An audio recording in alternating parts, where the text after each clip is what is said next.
Hello, my name is Ghalil Mtawwa, and today I'll be showing you how I modeled Soumaya Museum by the architect Fernando Romero in Mexico that was officially opened in 2011. Okay, so I started off by modeling the form. I drew the top and bottom curve in Rhino, and then I plugged in some batteries to parametrize the form or the volume, like move and rotate. Then I twined between these two curves and scaled the middle part in order to generate the form, and this is the final form after lofting.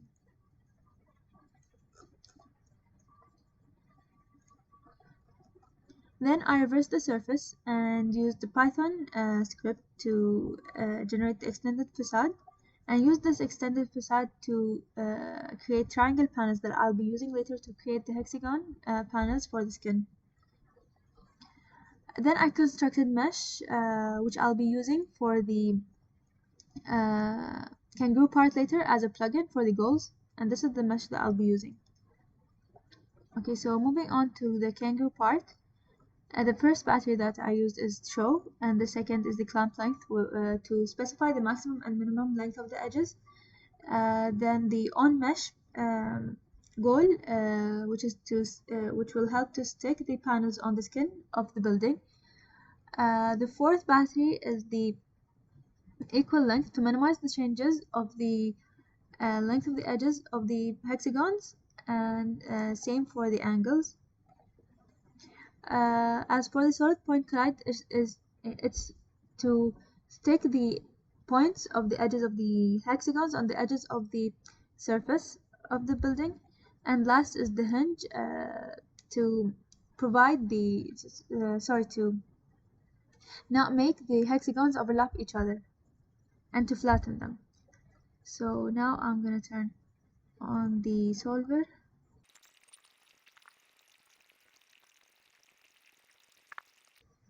Okay, so once you're happy with the result, you can turn the boolean toggle to false, and this is how the skin looks.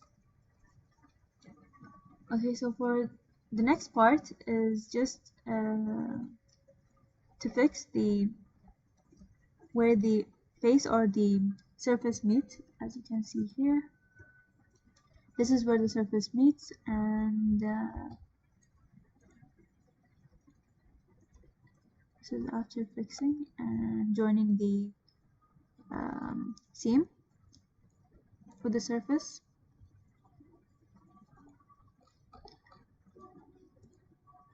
Okay, for the second part, I'll be turning it.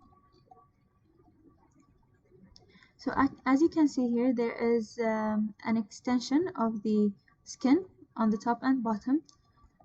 So using this definition, I'll be trimming this top and bottom part that I don't need. First I generated the bounding box, and then I scaled the bounding box, as you can see here. Then using the the trim with B-rep to trim the excess, and this is the result.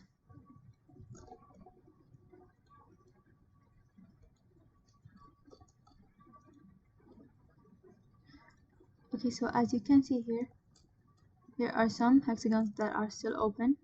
So using this definition, I closed the top and bottom edge of the skin,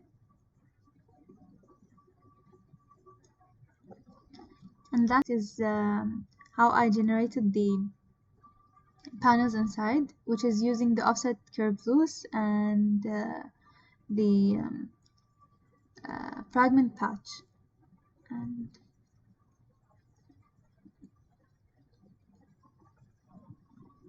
this is how it looks.